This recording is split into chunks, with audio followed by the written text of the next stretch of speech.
Greetings wherever you are in the world. I hope this broadcast meets you in good spirits. My name is Kaya Niambi Shivers, and I'm reporting for Ark Republic News. And we are doing a follow-up with our newsroom editor, Yolanda Aguilera. How are you doing today, Yolanda? Doing all right. How are you? I am okay, considering the circumstances, and in particular, the circumstances involving your family. The last time we spoke, you were 2 weeks in, or a little over 2 weeks into searching for your niece, JaShyah Moore. It was it's very upsetting what was going on with your family. So I wanted to follow up with that. Since we've spoken, there's been an outpour of support. There's also been much more news coverage, even making national news coverage. So where are we in the search? Well, firstly, I would like to thank you for having me again and for giving us the platform again to share our story, update our story.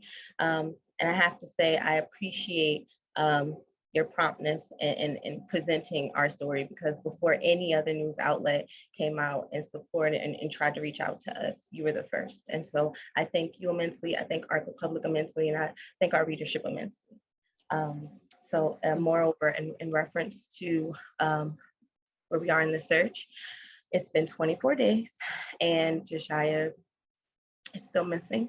However, we've been, again, like you mentioned, we've had a grand outpouring, should I say, of community support. I get calls every day.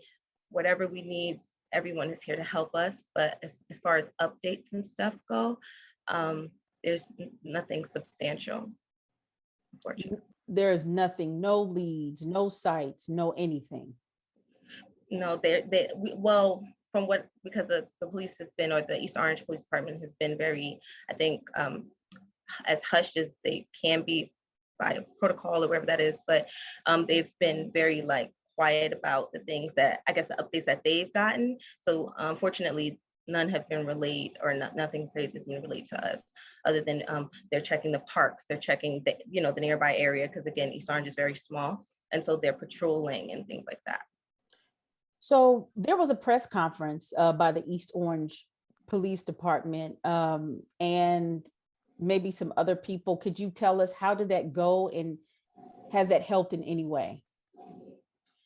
So the evening before, I spoke to Chief Bindi of the East Orange Police Department, and she informed me about the press conference that was going to be taking place the next day. She also informed me of she met with various people, and they were able to I think come up with a reward that at first was I found out about it at the press conference, but the reward is $10,000, and then just recently got up. Someone gave a private donation, and thank you to that person. But it came up to $15,000 as far as any tips or leads on where JaShyah may be, or if any sightings or anything like that. As far as I know, unfortunately, from right now, there's no updates. There's been no calls or anything. So from that.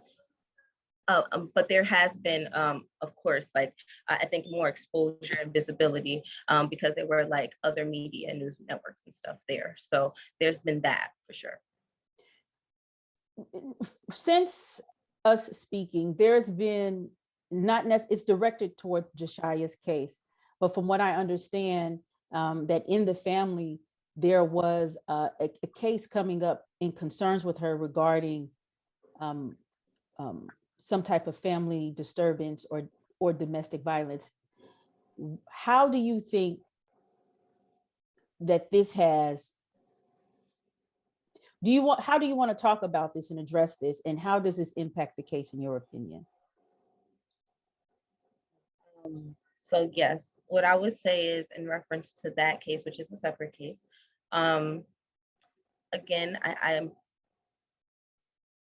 think in situations like this, when there's a lack of information, there's but so much we can go on. Everything, every lead, every possibility must be investigated and looked at thoroughly. Just because, again, time is of the essence. It's been 24 days. And so what I would say is, in reference to that, I believe that it is extremely, extremely coincidental that about a couple weeks before my niece went missing, there was a subpoena going out for hearing or something of that nature. My niece goes missing, and then it's an update on that subpoena, and so my niece and my sister are due in court in a couple weeks. So I would say I think something to be looked at because it's extremely coincidental. So the perpetrator of the domestic violence case, has there been any word by the police department in terms of them speaking to this person or an update? They haven't mentioned that at all. They haven't mentioned that at all. The most that I've come to know is that they've checked the like Orange Park, Elmwood Park, you know, in the area, and then I guess patrolling. But as far as like any in-depth discussion about him or that situation or a possible connection to that, nothing. Unfortunately, nothing. Okay. So let me get this clear. Your sister and your niece are involved in a domestic violence case. A couple of weeks before the case was to go to court or to trial, and they received a subpoena, is the time in which your niece disappears. Yes, it was a couple weeks before that. Okay, but you don't know right now if that has anything to do with the case, but the family is concerned about it being covered by law enforcement. Yes, we want them to take all inquiries seriously. Okay. Since this has come out about JaShyah Moore, what I've seen on the channels, there have been several cases of missing persons that have emerged. What has been the discussion about, and in particular in the tri-state area and maybe in New Jersey? What are your thoughts on that? Unfortunately, and I think there is too many of these types of cases, especially involving, again, people of color, especially in these disenfranchised areas. And a lot of them go under the rug, so to speak. You know, we hear about the name maybe once, maybe twice, and then they're forgotten. And so I think that that's why it makes these types of areas like predatory hotspots, so to speak, because when that happens, no one follows up, no one looks for these kids, you know what I mean? And what I'll say is that I refuse to let that happen for my niece.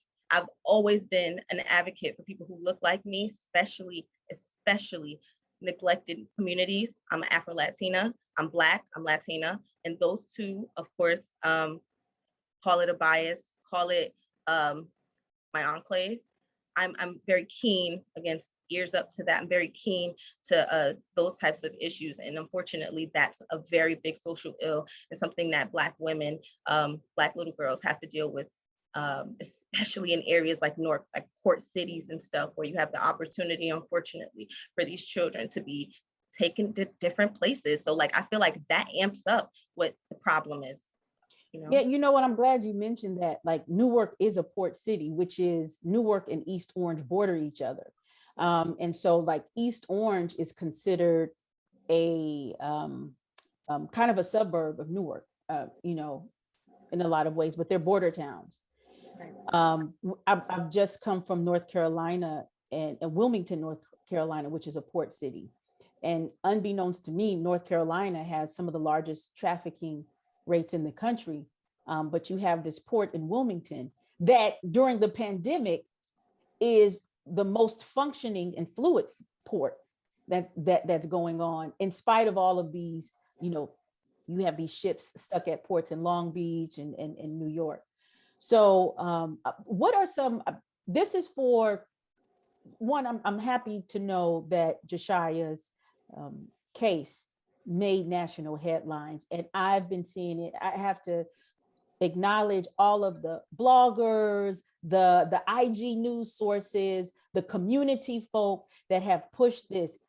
Yeah, if it wasn't for you all, this would not have come to the fore in the mainstream news like it has. What are some things that you've learned in this process that you can give to other people who want their children or their young persons or family members who have gone missing to get more exposure? One of the things you told me about is that there's a misnomer in thinking that once you think the person is missing, you have to wait a period of time in order to report. So we could start there if that's fine. And just to back up exactly what you're saying, thank you so much to everyone, because I think that sometimes with the news headlines that we get, it muddles down the humanity that exists. You know what I mean? And the chivalry that exists in the world. And so thank you so much to everyone who was selfless and just who put prayers forward and who put her story forward, when in reality, she could have gone, under, again, the rug like everyone else. So yes, thank you. And so I was actually thinking about this last night. Tell the police immediately. That's step one. The minute you even think someone is missing or there's like a weird hunch, tell the police immediately. Make sure you get a number or a teletype for your missing persons. That's important. Because if you're going to reach out to multiple law enforcement agencies, they would want that. Make sure anything you can think of as far as that person missing, any electronic devices, anything that they may communicate with, give that to the police immediately. Take note of the time, of course, what they went missing, what they were wearing, very important. If they have, things that make them unique that would stick out to people. Personally, after, I would say, a couple hours, I would start putting together like a search party. I was thinking personally, and this is very specific, but just for the safety of the search party, like, if it's teams of women, 2 or 3, 2 at the door to knock, 1 to surveil around, things like that. Men 1 to 2. What I would say is reach out via social media as soon as you can. Make posters soon as you can. Go make copies, start handing them out, start talking to people in the community, because a fresh memory can be all the difference. And then reach out to as many people. A squeaky wheel gets the oil. Reach out to as many people as you can, as many law enforcement agencies as you can. Do not be ashamed. Do not be made to feel like, oh gosh, like I'm bothering or pestering anybody. That makes all the difference. Again, time is of the essence in these types of situations. Now, and thank you so much for that information. Thinking about the multiple law enforcement agencies, the FBI has stepped in. What is their role in this search? They're overlooking, I think, East Orange's investigation and doing their own, just because of, again, there's extenuating circumstances. And then on top of that, I think that the story has gotten so much coverage. And again, I think, thank God, and again, the community has helped here. We've been able to connect with the right people to be able to kind of shine a light on this. You know what I mean? And to, again, not forget. They haven't said too much though. So. And the Lieutenant Governor of New Jersey, Lieutenant Governor Sheila Oliver is from Newark. I'm sorry, excuse me. Ark Republic is Newark, so it's a natural shout out, but she's from East Orange. She lives in East Orange. Has the governor's office, or at least Lieutenant Governor Oliver, reached out personally to the family and has offered any support or resources? Not that I know of, no. I know that the election just passed, so I'm not sure if they're busy with that or anything like that. Yeah, I haven't heard from anybody from the governor's office. I've heard from the mayor's office in East Orange. And I know this search is still ongoing. One of the things we talked about off air, and we talked about it very briefly. I know you're from a very prideful family. My family, being from the South, are very prideful people. And, in crises or in times where you've got to galvanize and focus on the goal at hand, I think often things get passed over or not mentioned. And I talked about this, doing this level of personal investigative work takes a lot of resources. It takes a toll on the family emotionally, physically already. There's been a lot of financial resources and monetary resources that have taken a toll. What has been done to help alleviate these issues? We've taken on the costs of everything ourselves. What I would say is, again, community members have reached out and expressed, like, if we needed anything, they were there for us. as far as like anybody else though, nothing. But my sister did just create a GoFundMe, I believe the day before yesterday, just because it is getting, of course it piles up, you know what I mean, as with anything, and we're in the middle of a pandemic as well. So.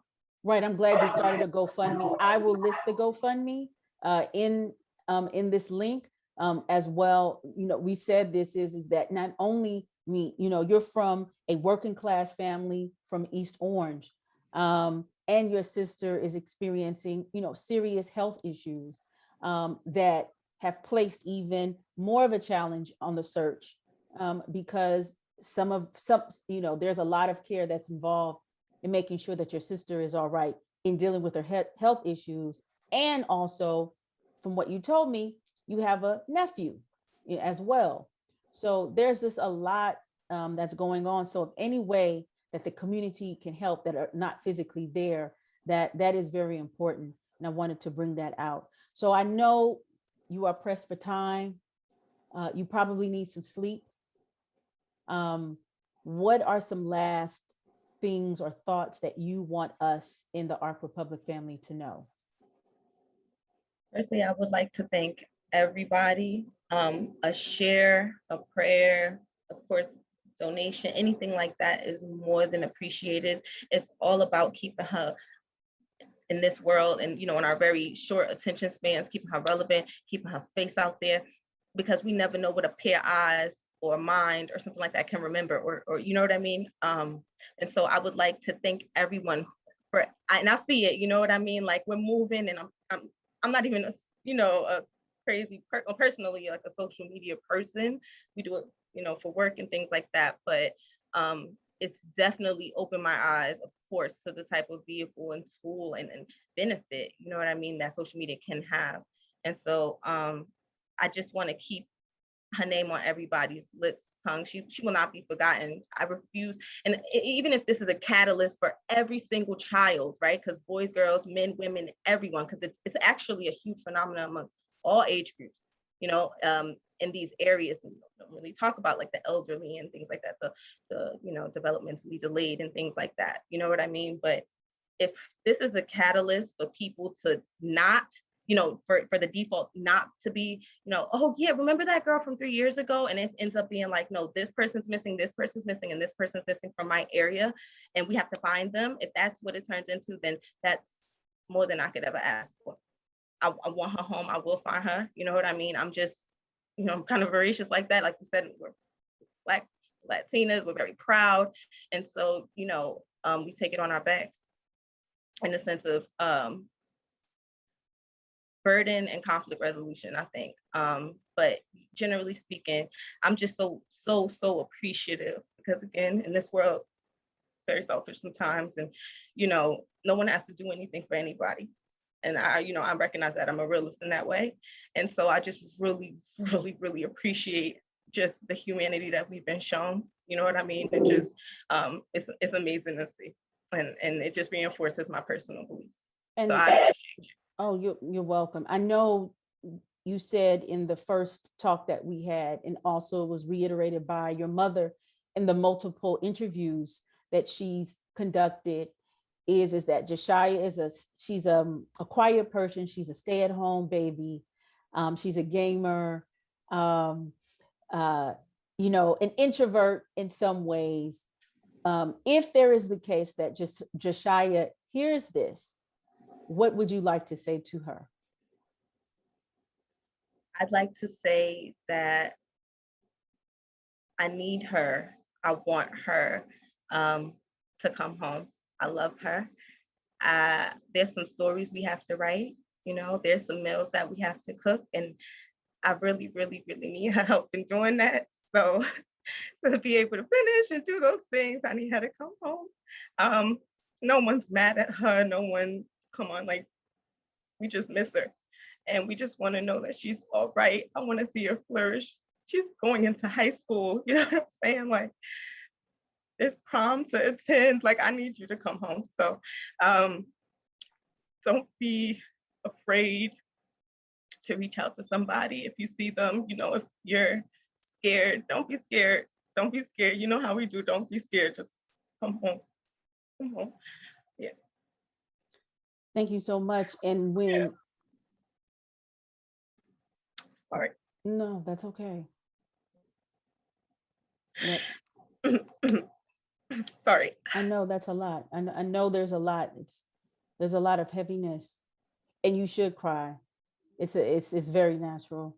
I just want you to know that when the mainstream news is gone, Ark Republic is here. Ark Republic is always here. Like always, yeah. And we will ride this until the wheels fall off. When the wheels fall off, we'll carry that goddamn Cadillac wherever we need to go. Okay. You know, so, and I want you to, and JaShyah, if you hear it, I want you to know that you are loved. We are fighting for you. We are advocating for you. And for all the babies out there as well. This must stop, but it all starts with us. And so I thank you for taking time out to talk to us about finding JaShyah Moore. And I send all my prayers. The Ark Republic family sends all our prayers and love. The Black Farmers Index family sends all of their prayers and loves to you. I said loves, present all of their prayers and love to you. And we are here. Thank you so much. Thank you guys so much. I appreciate y'all. I love y'all, man. I love y'all so much. Thank you. Thank you. Let's embark on the Ark Republic to hear current news that's published. More than gossip and chatter, covering current affairs that matter. We talk issues with professional views, all keeping you in queue. We wanted a higher vibe for these days and times, to free the voices and minds, reporting the sign of the times, so all can build. Let's shine, yeah.